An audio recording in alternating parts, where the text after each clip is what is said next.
మొదటగా మేషరాశి.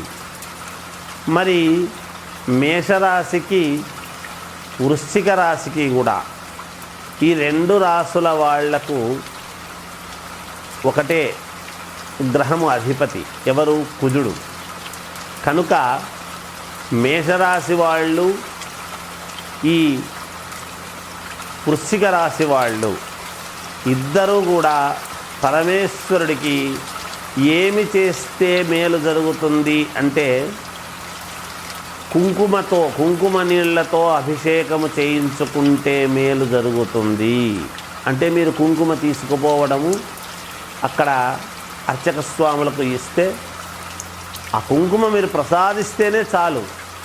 కుంకుమ నీళ్లతోనే అంటే మీకు చేసేటప్పుడు అక్కడ వాళ్లకు వసతి ఉండొచ్చు, ఉండకపోవచ్చును. కానీ ఎక్కువ శాతము మనము కుంకుమ ప్రసాదిస్తే పరమేశ్వరుడి మీద అలా మీరు కుంకుమ తల్లి నమస్కారం చేసుకున్న పుణ్యమే అనేటువంటిది ఉన్నది. అలాగే వీటన్నిటితో పాటు మరి ఇది తీసుకువెళ్ళమంటున్నారు కదా గురువుగారు, మరి పాలు, పెరుగు, తేనె, నెయ్యి, చక్కెర, పంచామృతాలు, అరటిపళ్ళు ఇవన్నీ అక్కరలేదా అని అనవచ్చును. అవి కూడా తీసుకెళ్ళవచ్చును మీ శక్త్యానుసారము. కానీ ఇవి ఎక్కువ మోతాదుతో ఎప్పుడైతే మీరు తీసుకువెళ్ళి చేయించుకుంటారో ఖచ్చితంగా మేలు జరుగుతుంది. ఇంకా కొంతమంది చేసుకునేటువంటి అవకాశము ఉన్నవాళ్ళు, మనకు స్తోమత భగవంతుడు ఇచ్చినటువంటి వాళ్ళు ఇంట్లోనే అర్చక స్వాములను పిలిచి ఇంట్లో గనక అభిషేకము చేయించుకున్నారు అంటే తప్పకుండా ఇంకా మేలు జరుగుతుంది గాక. అంటే మనము చేసుకునేటువంటి దాంట్లో ఉంటుంది. ఎప్పుడూ కూడా మనము ఏటికి ఎంత పాత్ర తీసుకువెళితే అన్ని నీళ్లు వస్తాయి. అందుకనే పుణ్యము అనేటువంటిది చేసుకున్న వాడికి చేసుకున్నంత మహాదేవా అని అంటారు. ఆ మహాదేవుడికి పేదలు ఏమీ ఎటు ఏ రకంగానూ స్వామికి సమర్పించుకోలేని వాళ్ళు ఒక చెంబుతో మట్టి పాత్రతో నీళ్లు తీసుకువెళ్ళి పరమేశ్వరుడి మీద హరహర హరహర హర అని పోసినా కూడా పరమేశ్వరుడు అనుగ్రహిస్తాడు అని శాస్త్రము చెప్పుతున్నది. అందువలన శక్తి ఉండి నేను మట్టి పాత్రలో నీళ్లు మాత్రమే పోస్తాను అంటే మీకు ఫలితం ఎంత రావాలనో అంతే వస్తుంది. శక్తి లేనివాడు పోసినాడు అంటే అప్పుడు కూడా పరమేశ్వరుడు అతని భక్తికి మెచ్చి ఎంత ఇవ్వాలనో అంత ఇస్తాడుగాక.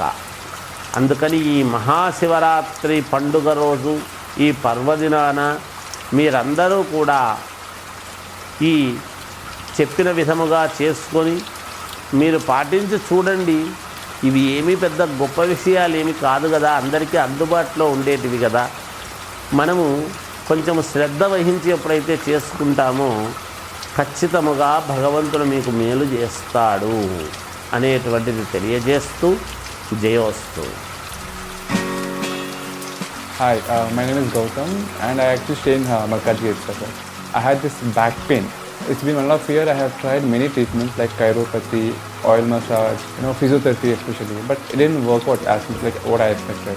I strongly suggest homeopathy. People can carry on with the homeopathy. Area Malkajgiri and doctor name is like Nageshwarao and the clinic name is Neocare Homeopathy. Mahashivratri పర్వదినము రాబోతూ ఉన్నది. మహాశివరాత్రి అనగానే మామూలుగా ప్రతి వాళ్ళము పాలు, పెరుగు, తేనె, నెయ్యి, చక్కెర లేదా టెంకాయలు లేదా కొబ్బరి బోండం ఇలా ఏవో కొన్ని తీసుకొని పరమేశ్వరుడి దేవాలయానికి వెళతాం సహజంగా. అంటే అభిషేకానికి ఇవ్వటము, సరే అంతా అయిన తర్వాత తీసుకుంటామని కొంతమంది, లేకపోతే అక్కడ కూర్చొని ఆద్యంత పర్యంతము ఉండి ప్రసాదము తీసుకోవటము, తీర్థం తీసుకోవటము, అభిషేకం చేయించుకోవటం ఇవన్నీ కూడా జరుగుతూ ఉంటాయి, సహజం.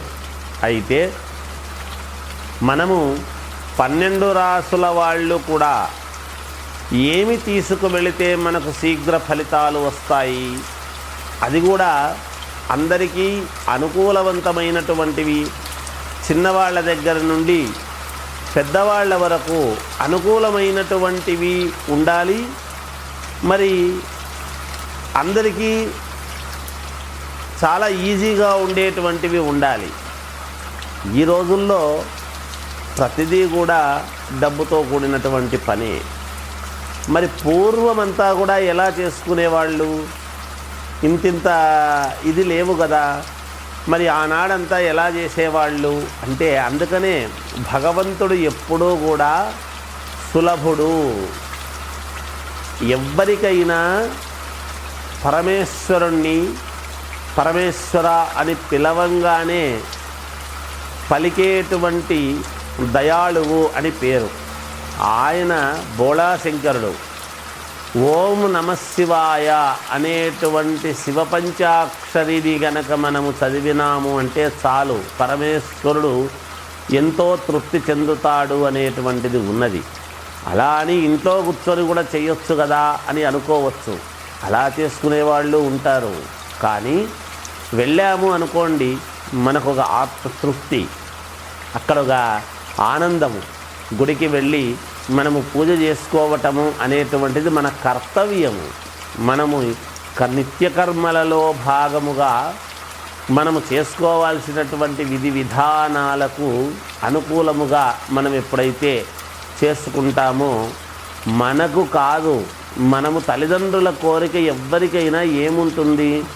పిల్లలకు రేపు భవిష్యత్తులో బాగా ఉండాలి, వాళ్లకు ఎంతగానో అనుకూలించాలి, అన్ని రకాల బాగుండాలి అనేటువంటి కోరికతో మనం ఏవేవో చేసుకుంటాం. ఇప్పుడు పిల్లలకు పెళ్ళిళ్ళు కావాలన్నా, చాలా కాలమైంది పెళ్ళిళ్ళు కావడం లేదు అనుకున్నా, ఉద్యోగం రాలేదు అనుకున్నా, లేదా మంచి ఉన్నతమైనటువంటి స్థితి కలగలేదు అనుకున్నా, ఎన్నో ఇంట్లో సమస్యలు ఉన్నాయి, సమస్యలు ఒక్కొక్కటి తీరాలి అని అనుకున్నా, అంతేకాకుండా రుణబాధలు తీరాలి అన్నా, కోర్టు పరమైనటువంటివి ఏమైనా సమస్యలు ఉంటే తీరాలి అనుకున్నా, ఇలా ఒక్కటేమిటి, దేనికైనా మనకు ముందు భగవంతుడు స్వామి నాకేమిటి ఈ పరీక్ష, నేనేం తప్పు చేశాను అని అనుకుని భగవంతుడే గుర్తొస్తాడు మనకు. అందున మహిమాన్వితమైనటువంటి మహాదేవుడి యొక్క మహాశివరాత్రి ఈ పర్వదినము నాడు ఎవరు ఏ రాశి వాళ్ళు ఏమి చేసుకుంటే మేలు జరుగుతుంది అనేటువంటివి నేను తెలియజేస్తాను. ఖచ్చితంగా ఇవి చేసి చూడండి, మీకు ఎంతో కొంత మేలు 100% జరిగి తీరుతుంది. భగవంతుడికి ఏది చేసినా తప్పకుండా తీరుతుంది గాక. శ్రీ మహాగణాధిపతయే నమః. ఐం మహాసరస్వత్యే నమః. శ్రీ లలితాంబికాదేవ్యే నమః. మామూలుగా మనము శివాలయాలకు వెళతాం. శివాలయాలకు వెళ్ళేటువంటి ప్రతి వాళ్ళము కూడా మనం ఏం చేస్తాము అంటే, పరమేశ్వరుని లింగాన్ని ఆరాధించి కాయ కర్పూరము ఏదో ఇచ్చి పరమేశ్వరుడికి రుద్ర నమక చమకాలతో అభిషేకము చేయించుకొని మన పాటికి మనం వస్తూ ఉంటాం. అయితే ఇక్కడ ఒక చిన్న రహస్యం ఉంది. పరమేశ్వరుడు, పార్వతీ పరమేశ్వరులు మనల్ని నిజంగా కూడా కనికరించి మనకు మేలు చెయ్యాలి అంటే, మనము ఎంత తీసుకుపోయినాము, పరమేశ్వరుడికి ఏమి తీసుకుపోయినాము అనేటువంటిది పక్కకు పెడితే, పరమేశ్వరుడి ముందు ఉండేటువంటి నందీశ్వరుణ్ణి మొట్టమొదట మనము నిజంగా కూడా నందీశ్వరుడికి నమస్కారము చేసుకోవాలి మొదట. అందుకే నందీశ్వరుడు అని ఎందుకన్నారు అంటే, పరమేశ్వరుడి దగ్గర పరమ భక్తుడు నంది. మామూలుగా మనము పరమేశ్వరుణ్ణి చూడాలి అని అంటే నంది 2 కొమ్ములలో నుంచి మనము చూడటం అనేటువంటిది జరుగుతూ ఉంటుంది. చాలా శివాలయాల్లో అలా కొంతమంది మొదట పెద్దల్లా పాటించేవాళ్ళు. ఎందుకంటే పరమేశ్వరుడి యొక్క వరము పొందినాడు నందీశ్వరుడు. ముందు నిన్ను, నీ ద్వారానే నన్ను అనేటువంటి మాట ఇచ్చాడు అని. అదే చిదంబరములో చిదంబరేశ్వరుడు అని పరమేశ్వరుడి యొక్క దేవాలయం ఉన్నది. నందీశ్వరుడు నంది త్వరగా స్వామి అనుగ్రహము కోసము వెళ్ళాలి అని అనుకుని తయారై వెళుతూ ఉంటే యజమాని నువ్వు త్వరగా సేద్యము ముగించిరా, ఇదంతా చేసిపో అని పరీక్ష పెట్టాడంట. అయ్యో శివుణ్ణి దర్శించుకోలేకపోతున్నానే నేను అని ఆ యజమాని చెప్పినటువంటి మాట కాదనలేక సేద్యమంతా చేసి పరమేశ్వరుణ్ణి దర్శించుకోవడానికి వెళ్ళాడు. ఆ సమయానికి వెళ్ళేటప్పటికి సమయం అయిపోయింది అని అక్కడ ఉండేటువంటి పూజారి తలుపులు వేసేసాడంట. చాలా బాధపడ్డాడు నందీశ్వరుడు. నేను అంత దూరం నుంచి నా యజమాని ఏదో ఆనతిస్తే నేను వెళ్ళి అక్కడంతా కూడా చేసుకొని వచ్చేటప్పటికి ఆలస్యం అయిందే, పరమేశ్వరుని నేను ధ్యానించుకోలేకపోతేనే అనేటువంటి భావనతో చాలా బాధపడుతుంటే అప్పుడు సాక్షాత్తు ఒక జ్యోతి రూపములో పరమేశ్వరుడు ఆయనకు అనుగ్రహించినాడు అనేటువంటి దానికి ఒక కథ ఉన్నది. అందుకనే నందీశ్వరుడు అంటే ఆయన్ను నమ్ముకొని ఆయనే సర్వస్వము, పరమేశ్వరుడే జీవితం అని నందీశ్వరుడు అక్కడ ఉంటాడు ఆయన దగ్గర.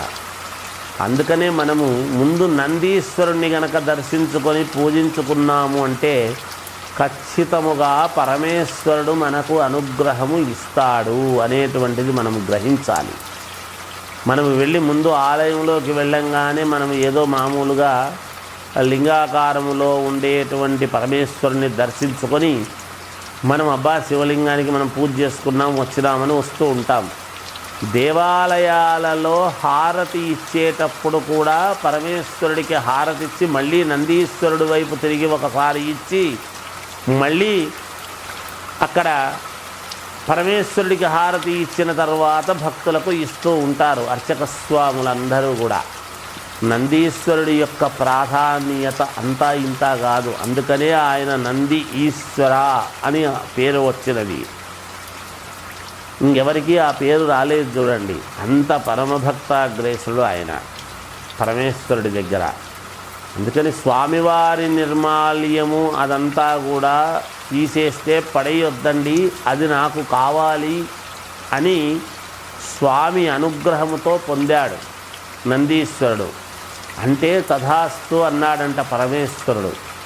మామూలుగా నిర్మాల్యము పడేస్తాం మనం, అలా కాదు. నందీశ్వరుడు అది నాకు కావాలంటే స్వామివారి యొక్క ప్రసాదము నాకు కావాలి అని అలా కోరిక కోరుకున్నాడు ఆయన. అందుకని అలా ఎందుకు, ముందు నీకు పూజలు చేసిన తర్వాతనే నీ నుండి నేను, నీ ద్వారా నేను అనేటువంటి అనుగ్రహము పరమేశ్వరుడు ఇచ్చిన దాని వలన ఆ నందీశ్వరుడి యొక్క రెండు చెవుల మధ్యలోనూ కొమ్ముల మధ్యలోనూ మనము పరమేశ్వరుణ్ణి దర్శించుకుంటే పుణ్యప్రదం అనేటువంటిది ఎన్నో జన్మల పుణ్యఫలముగా మనకు భగవంతుడు మనకు అనుగ్రహాన్ని ఇస్తాడు అనేటువంటిది ఉన్నది.